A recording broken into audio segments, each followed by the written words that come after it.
How are you? You are welcome in अपने शिक्षा। आज के इस एपिसोड में रिमेनिंग पार्ट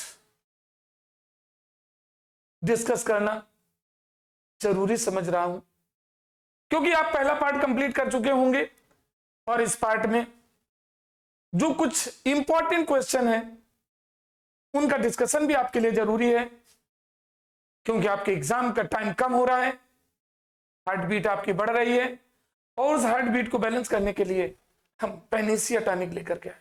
ओके, देखिए इस क्वेश्चन को, 5 solution ABCD and E when tested with universal indicator showed pH as 4, 1, 11, 7 and 9 respectively. Which solution is neutral, strongly alkaline, strongly acidic, weakly acidic, weakly alkaline?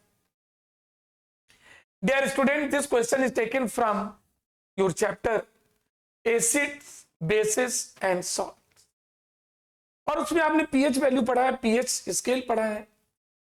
जिसका pH 7 होता है वो neutral होता है, जिस सॉल्यूशन का जिसका pH 7 होता है वो न्यूट्रल है, और जिसका pH 7 से कम होता है that is acidic in nature. And all those solution which pH is greater than 7 are considered to be basic in nature, right. और उन्हीं में हम यूज करते हैं universal indicator. Dear student, universal indicator में pH स्केल होता है from pH 1 up to 40। 7 0 हो गया, 7 से कम वाला pH एसिडिक हो गया, 7 से अधिक वाले जितने pH है वो बेसिक हो गए।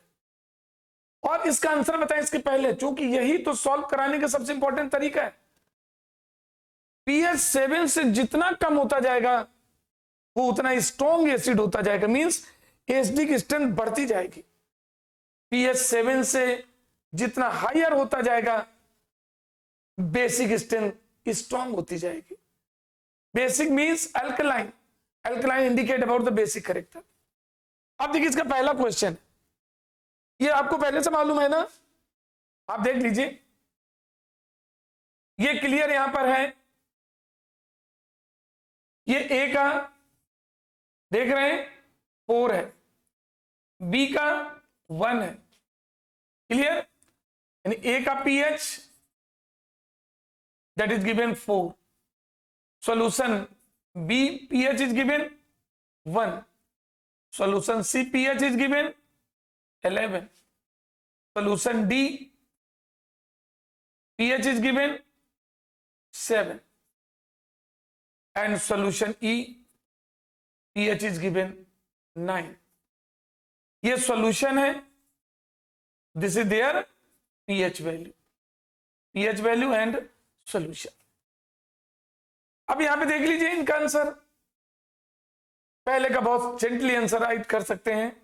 पहले में पूछ रहा है न्यूट्रल, तो बेटा आपको कॉन्सेप्ट के आधार पर समझ गए ना, सॉल्यूशन D इज न्यूट्रल, ये न्यूट्रल होगा।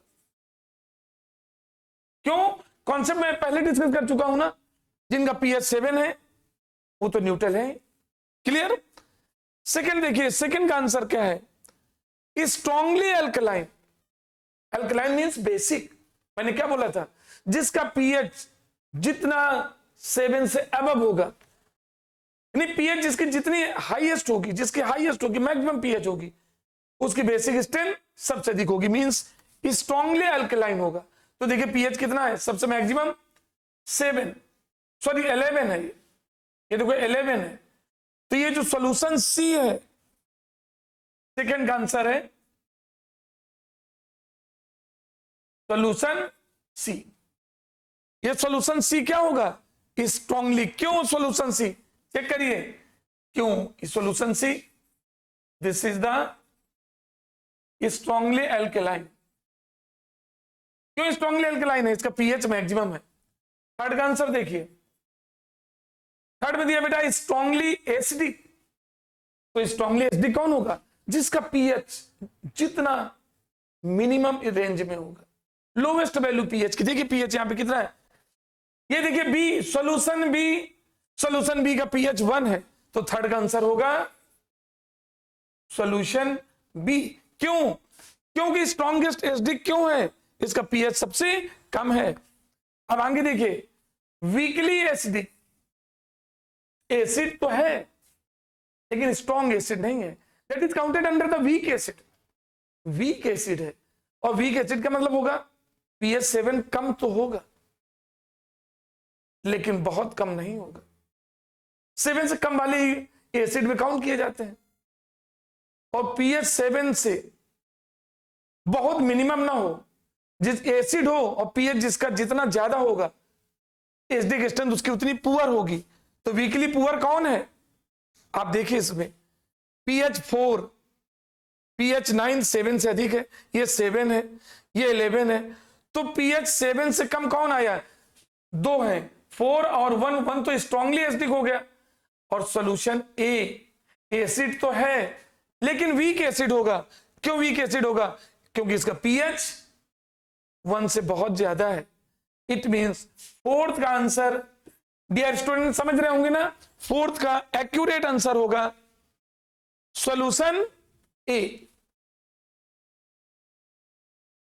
सॉल्यूशन ए, राइट। और फिफ्थ का आंसर, फिफ्थ में पूछ रहा है वीकली अल्कलाइन। अल्कलाइन तो होगा, मींस बेसिक तो होगा लेकिन बहुत स्ट्रॉन्ग बेस नहीं, पुअर बेस होगा। और पुअर बेस कौन होगा? पीएच वैल्यू 7 से तो अबव हो, लेकिन 7 से अबव में सबसे लोअर वैल्यू हो। आप देखिए 7 है, पीएच यहां पर 7 से अबव 2 ही है, एक 11 और एक 9। इन दोनों के कंपैरिजन में पीएच जिसका 11 है वो स्ट्रॉन्ग बेस है, और जिसका 9 है वो बेस तो है बट वीकली अल्कलाइन। तो इसका आंसर क्या होगा? सॉल्यूशन ई, करेक्ट। उम्मीद करते हैं सभी को समझ में आ गया होगा। पहले का आंसर था सॉल्यूशन, पहले का आंसर था न्यूट्रल, ये देखो लिखा, ये पहले का आंसर था। दूसरे का आंसर ये सॉल्यूशन सी हुआ, तीसरे का बी हुआ, फोर्थ का ए हुआ, और फिफ्थ का ई, राइट। क्लियर? ओके, नेक्स्ट देखिए, explain the following with reasons. Metal have high melting point. Calcium used to float over water during its reaction with cold water. Copper can't displace hydrogen from sulfuric acid during the reaction with sulfuric acid. Okay? तो देखिए बेटा, ये तीनों के answer पहले तो हमें पता लगाना पड़ेगा। अब एग्जाम में बैठे हैं, during your exam when you are sitting in examination hall, page question paper का जैसे आपने टर्नओवर किया, आपको नजर आया ये क्वेश्चन, तो सबसे पहले तो देखेंगे क्वेश्चन किस चैप्टर से है। डियर स्टूडेंट समझ चुके होंगे, this question related to chapter metals and non metals. Okay, ये मेटल्स और नॉन मेटल का है, और इसमें पहला बता रहे हैं एक्सप्लेन करना विद रीजन। तो इनका आंसर लिखने के लिए पहले आपको मालूम होना चाहिए टू द पॉइंट आंसर लिखना है, और ऐसा स्टेटमेंट लिखना है कि उस क्वेश्चंस की सारी थीम उसमें एक्सप्लेन हो जाए। पहला क्वेश्चन है, पहले क्वेश्चन को देखिए, metals have high melting point. आखिर मेटल्स के मेल्टिंग पॉइंट हाई क्यों होते हैं? Dear student, because of metals have metallic bond. समझ गए मेरी बात? मेटल्स में मेटेलिक बॉन्ड पाया जाता है, लैटिस एनर्जी इनकी हाई होती है। तो सबसे सटीक आंसर है बिकॉज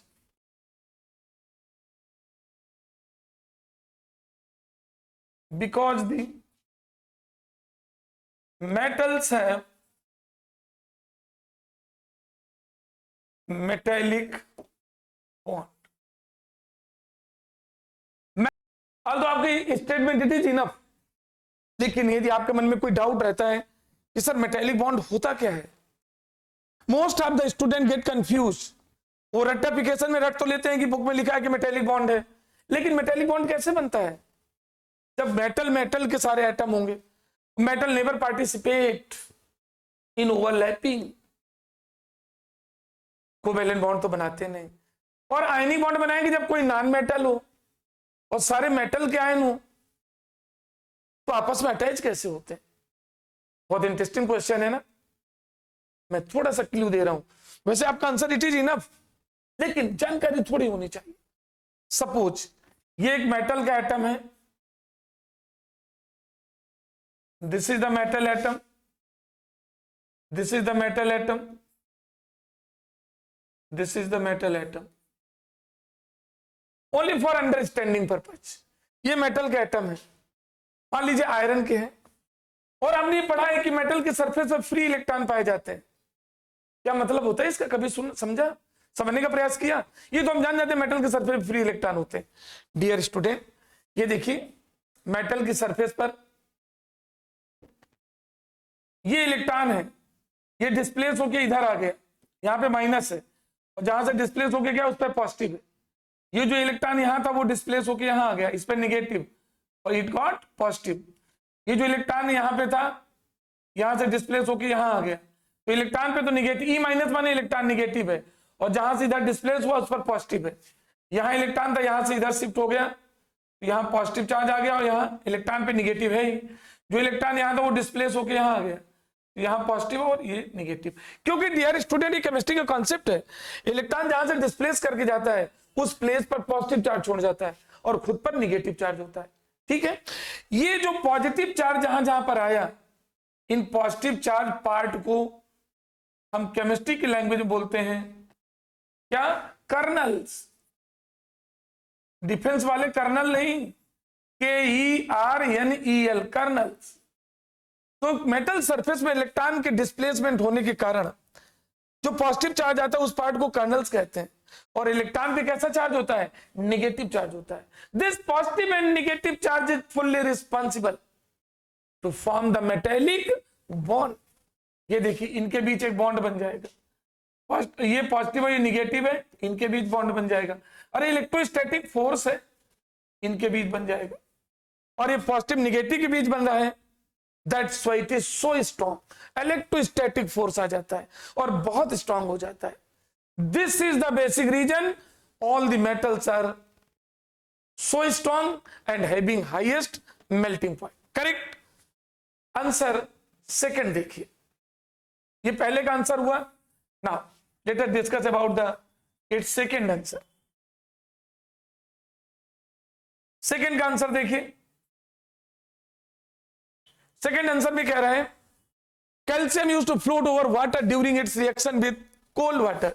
डियर स्टूडेंट, मैं दावे के साथ कह रहा हूं, जो स्टेटमेंट बोल रहा हूं इसको ध्यान रखना, अभी लिख लेना कॉपी में अपनी, और पेपर के बाद मुझसे आप कांटेक्ट कर सकते हैं।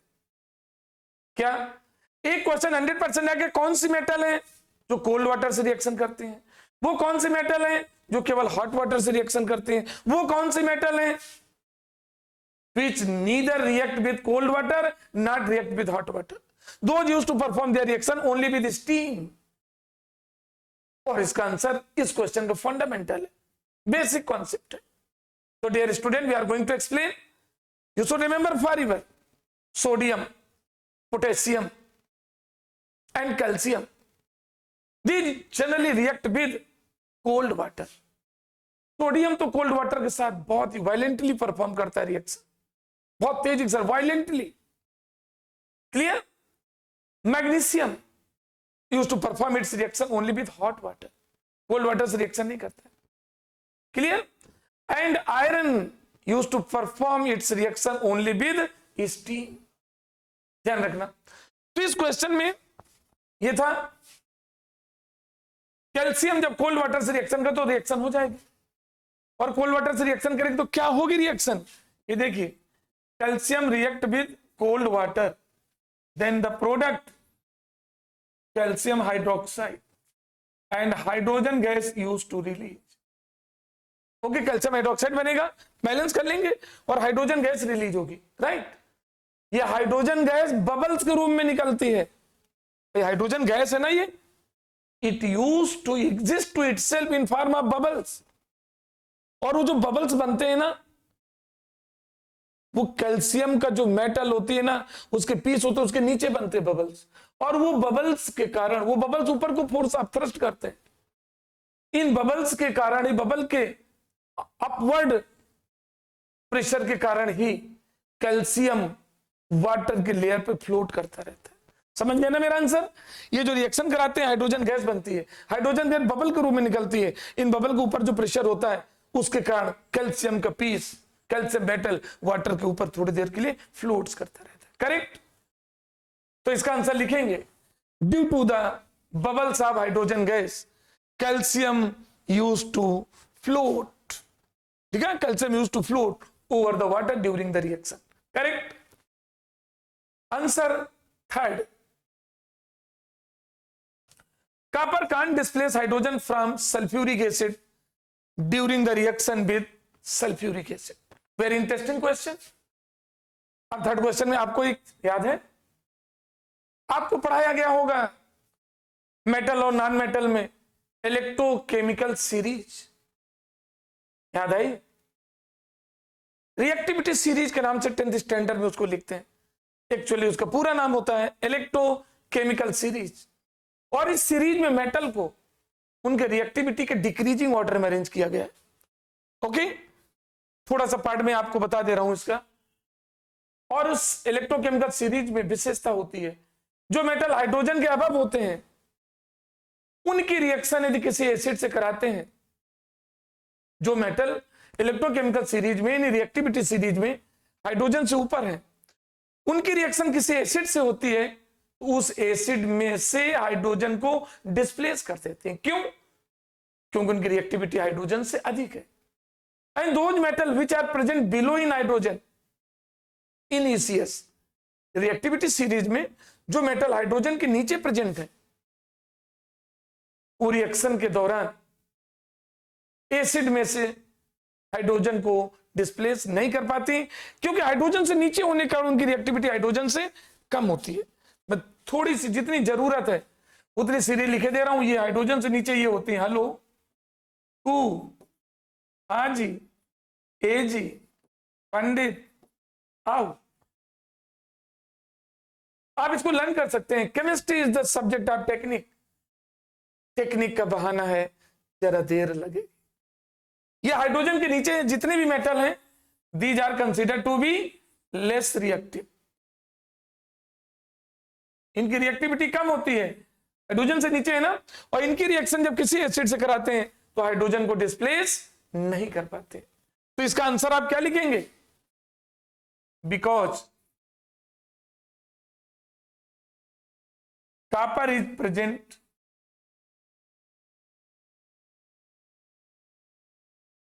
Below to hydrogen in reactivity series.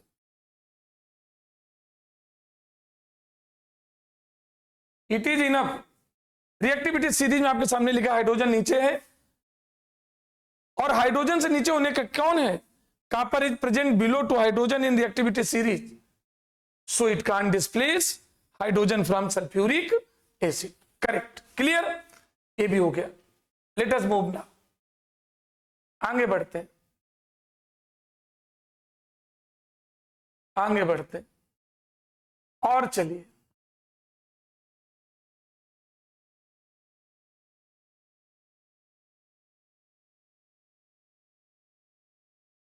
और आगे बढ़िए, और आगे बढ़ते हैं, और आगे बढ़ेंगे।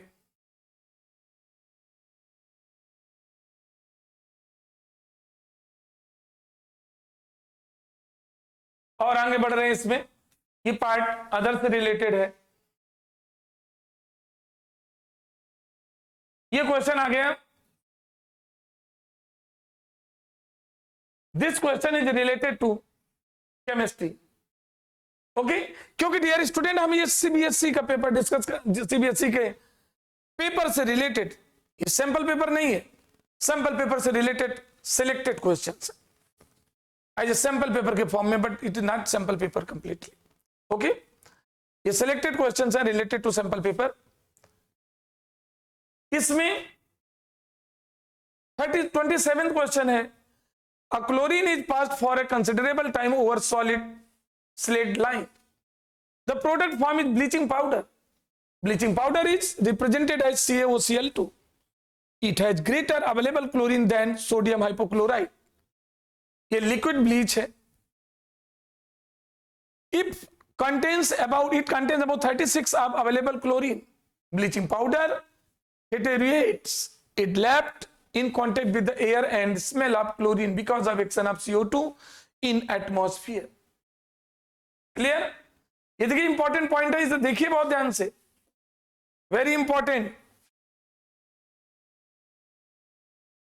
क्योंकि ये जो स्टेटमेंट दिया है केस बेस्ड क्वेश्चन की तरह है। स्टेटमेंट दिया है ब्लीचिंग पाउडर और सोडियम हाइपोक्लोराइड को यहां बताया गया है, ये सोडियम हाइपोक्लोराइड है and this is the bleaching powder. दोनों में अवेलेबल क्लोरीन है, लेकिन इसमें कह रहा है 36% अवेलेबल क्लोरीन है। और ब्लीचिंग पाउडर क्या करता है? डिटेरियोरेट्स करता है। It left in contact with the air and smell of chlorine because action of CO2 in atmosphere, carbon dioxide से रिएक्शन करता है। अब देखिए how is bleaching powder prepared. Dear student, इसके क्वेश्चन हम एक्सप्लेन कर रहे हैं। पहला क्वेश्चन है ब्लीचिंग पाउडर कैसे प्रिपेयर करते हैं। देखिए इसके आंसर, पहले का आंसर देखिए। डियर स्टूडेंट, ये ब्लीचिंग पाउडर CaOCl2 है। आपने पढ़ा बहुत अच्छे से, सम स्पेसिफिक कंपाउंड, उनमें एक ब्लीचिंग पाउडर है। When slaked lime is allowed to react with chlorine, then bleaching powder is formed. This reaction, this is the slaked lime, calcium hydroxide plus Cl2 gives out CaOCl2 plus H2। आ गया। ये calcium hydroxide है, ये chlorine gas है। ये slaked lime इसको बोलते हैं। Slaked सी होता है क्विक लाइम और ये स्लेक्ड लाइम है। इसकी रिएक्शन क्लोरीन से कराएंगे, ये बन गया bleaching powder. This is the answer of first question. Why bleaching powder smell of chlorine? Why bleaching powder smell of chlorine? Bleaching powder में क्लोरीन की स्मेल क्यों अवेलेबल होती है? आप जरा देखिए ध्यान से। ब्लीचिंग पाउडर है, क्वेश्चन समझ पा रहे हैं? Why bleaching powder smell of chlorine, क्यों? तो सेकेंड का आंसर देखिए। डियर स्टूडेंट, ब्लीचिंग पाउडर है CaOCl2। Okay, when it come contact the moisture of atmosphere, water के कॉन्टेक्ट में आएगा, then it used to release chlorine gas। किसको release करेगा? it had tendency to release chlorine gas। Bleaching powder में chlorine की smell क्यों आती है? इसको ये देखिए, सेकंड का पहले देखिए, CaOCl2 allow to react with water। ये मॉइस्चर जरा से इसके मॉइस्चर कांटेक्ट में आएगी, then it used to form calcium hydroxide and chlorine is going to release। Bleaching powder water से रिएक्शन कराइए, बेटा कैल्शियम हाइड्रोक्साइड बनता है और ये क्लोरीन गैस रिलीज होती है। बट नेचुरल मॉइस्चर जैसे एटमॉस्फेयर किसके कांटेक्ट में आएगी, क्लोरीन गैस कुछ न कुछ रिलीज होती रहती है। That's why we have to realise the smell of chlorine. Clear? Next देखिए, नेक्स्ट देखिए answer question number third question का आंसर देखिए।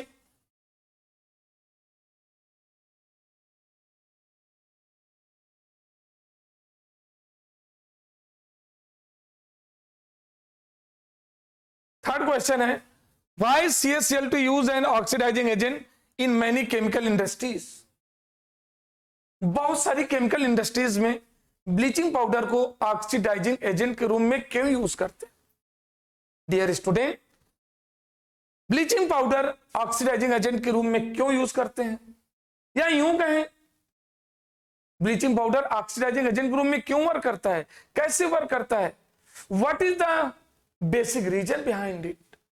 Dear student, when bleaching powder come contact to water, see इसकी रिएक्शन देखिए जरा, this is the bleaching powder और इसकी reaction water से होती है,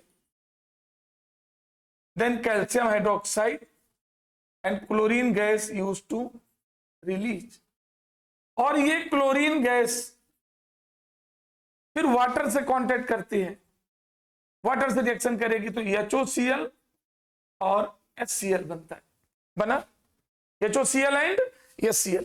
डियर स्टूडेंट, फर्दर क्या होता है, यू नो, ये हाइपोक्लोरस एसिड बोलते हैं HOCl को, ये डिकम्पोज हो जाता है HCl एंड नेसेंट ऑक्सीजन, ये आप देख रहे हैं, ये स्क्वायर ब्रैकेट के अंदर देख रहे हैं, इसको बोलते हैं हम नेसेंट ऑक्सीजन।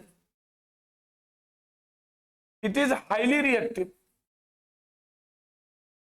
ये नेसेंट ऑक्सीजन है, और किसी से ऑक्सीजन, नेसेंट ऑक्सीजन का निकलना क्या इंडिकेट करता है कि ब्लीचिंग पाउडर का सेल्फ रिडक्शन हो रहा है।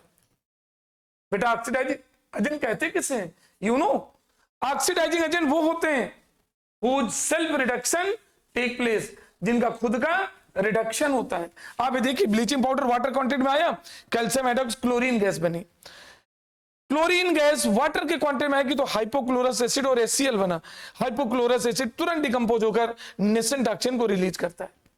इट मींस इसका खुद का रिडक्शन हो रहा है, और ये नेसेंट ऑक्सीजन जिसके कांटेक्ट में पहुंचेगी उसका ऑक्सीडेशन करा देगी। That's why it is considered to be a good oxidising agent. बहुत इंडस्ट्रीज में यूज होता है, वाटर के प्यूरिफिकेशन में भी होता है, ब्लीचिंग पाउडर उसमें डाल देते हैं, ये नेसेंट ऑक्सीजन बोलती है, और ये नेसेंट ऑक्सीजन हार्मफुल जर्म्स को किल कर देती है, ठीक है ना। इसीलिए आजकल ब्लीचिंग पाउडर या क्लोरीनेटेड वाटर, क्लोरीन के टैबलेट यूज करते हैं, उन सब में प्रोसेस यही होता है। Clear. How much, now for fourth question, how much amount of chlorine is present in bleaching powder, already given here. इसका आंसर तो इसी स्टेटमेंट में दिया है, हाउ मच, 36%। तो इसका आंसर अपने आप मिल गया, फोर्थ क्वेश्चन का ये 36% है। Last question, what is it's chemical name. Yes, bleaching powder is the common name, chemical name, you know, फार्मूले के आधार पर इसका नेम क्या होगा। ये देखिए बेटा, ब्लीचिंग पाउडर का फार्मूले के आधार पर CaOCl2 है, this is the bleaching powder and its chemical name is calcium hypochloride, T है not D, calcium hypochloride, this is the chemical name of bleaching powder, CaOCl2 calcium hypochloride. Clear. तो देखिए question की जो आपका value based question means को जिसको बोलते हैं, इस समय एक पार्ट बना दिया गया है इधर 12th स्टैंडर्ड और 10th स्टैंडर्ड पेपर का, ठीक है। तो कंटेंट बेस्ड क्वेश्चन हो गया, राइट। आगे देखिए नेक्स्ट,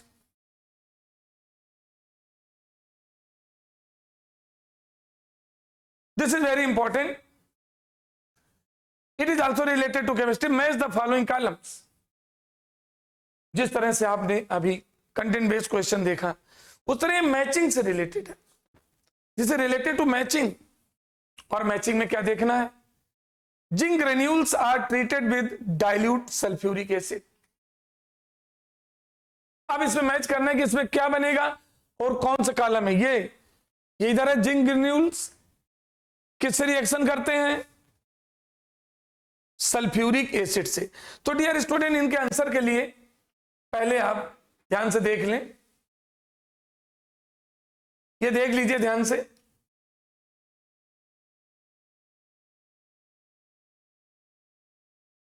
ये देखिए पहले का मैं रिएक्शन करा देता हूं, Zn रिएक्ट विद H2SO4, तो बेटा यहां बनता है ZnSO4 and hydrogen gas use to release. देखिए यहां पर कहीं हाइड्रोजन गैस नजर आ रही,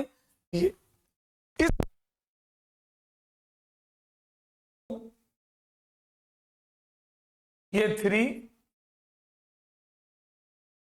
ओके, और ये 4, 1 2 3 4, राइट। ये देखिए 4 पार्ट हुए, first part, second part, third part, as well as fourth part. अब फर्स्ट पार्ट दिया है तो इसका मैच हो गया। सेकेंड पार्ट में देखिए calcium carbonate are reaction with HCl, तो अब क्या करते हैं, कैल्शियम कार्बोनेट की रिएक्शन HCl से कराते हैं। This is the calcium carbonate with HCl, ये आप करके देख लेंगे उसमें। तो क्या बनेगा, CaCl2 बनेगा, H2O बनेगा एंड कार्बन डाइऑक्साइड गैस। देखिए इसमें कार्बन डाइऑक्साइड बन रही है, इसका मतलब सेकेंड का मैच कौन सा है, सेकेंड ही है। ये इसका फर्स्ट मैच था थर्ड का, और सेकेंड का मैच ये सेकेंड ऑप्शन है। थर्ड देखिए, क्लियर हो गया इतना। अब थर्ड में देखते हैं। थर्ड देखने के लिए lead nitrate is heated strongly in a hard glass test tube, तो क्यों ना इसको हम हीट करके देख लेते हैं। This is the lead nitrate, इसको हीट करेंगे, लेड ऑक्साइड बनेगा, NO2 बनेगा एंड O2, ये पूरा ऑप्शन है। अब देखिए इसमें, देखिए टेक्निकल क्वेश्चन है, और टेक्निकल क्यों है, आप कहेंगे सर इसमें O2 भी बन रही है, NO2 भी बन रही है, डियर स्टूडेंट, और इसमें O2 भी दिया है, NO2 भी दिया है। ऐसी कंडीशन में आपको 1% भी कंफ्यूज नहीं होना है। हम उसको सिलेक्ट करेंगे जिसकी प्रोबेबिलिटी मैक्सिमम होती है। डियर स्टूडेंट, इस रिएक्शन में NO2 गैस मैक्सिमम स्केल में बनती है और O2 की प्रोबेबिलिटी बहुत कम होती है, तो इसमें हम किसको कंसीडर करेंगे, NO2 को, और NO2 किसमें है, फोर्थ। इसका मतलब फोर्थ का मैच कौन है, थर्ड। ये फोर्थ जो है NO2, उसका मैच है थर्ड। और फोर्थ देखिए डिकम्पोजिशन ऑफ KClO3, तो कोई बात नहीं, KClO3 को क्या करेंगे, डिकम्पोज कराते हैं। देखिए KClO3 ये है पोटेशियम क्लोरेट, इसको डिकम्पोज कराएं, क्या बनेगा, KCl and O2, potassium chloride बनेगी, और oxygen is going to release, oxygen यहां पे रिलीज हो रही, राइट। अब देखिए इसमें क्या बनने जा रहा है, प्लीज ट्राई टू अंडरस्टैंड। ये बेटा मैक्सिमम प्रोबेबिलिटी किसकी होती है, ट्वाइस, ट्वाइस, थ्राइस। इसमें ऑक्सीजन गैस लार्ज स्केल में बनती है। It is one of the best preparation process of oxygen gas, और ऑक्सीजन गैस किसमें बन रही है, ऑप्शन फर्स्ट में। तो फर्स्ट का मैच कौन सा होगा, fourth, correct, okay. Next, yes, this is related to physics, physics, physics. Next, physics. और dear student, since I belongs to chemistry, okay, ultimately मैं केमिस्ट्री की बात करूं। बायोलॉजी का डिस्कशन ऑलरेडी हो चुका है। Important questions of chemistries are also discussed by my self, means by doctor Parihar. और अभी हमारे परिवार में फिजिक्स का डिस्कशन नेक्स्ट सर द्वारा किया जाएगा, क्लियर। और ये सैंपल पेपर मत समझना जो बोर्ड में आ रहा है, क्योंकि सैंपल पेपर में नंबर ऑफ क्वेश्चंस मैक्सिमम होते हैं। ये तो सिलेक्टेड क्वेश्चन थे कंबाइंड स्टेट में, specially for CBSE student. Okay, thank you.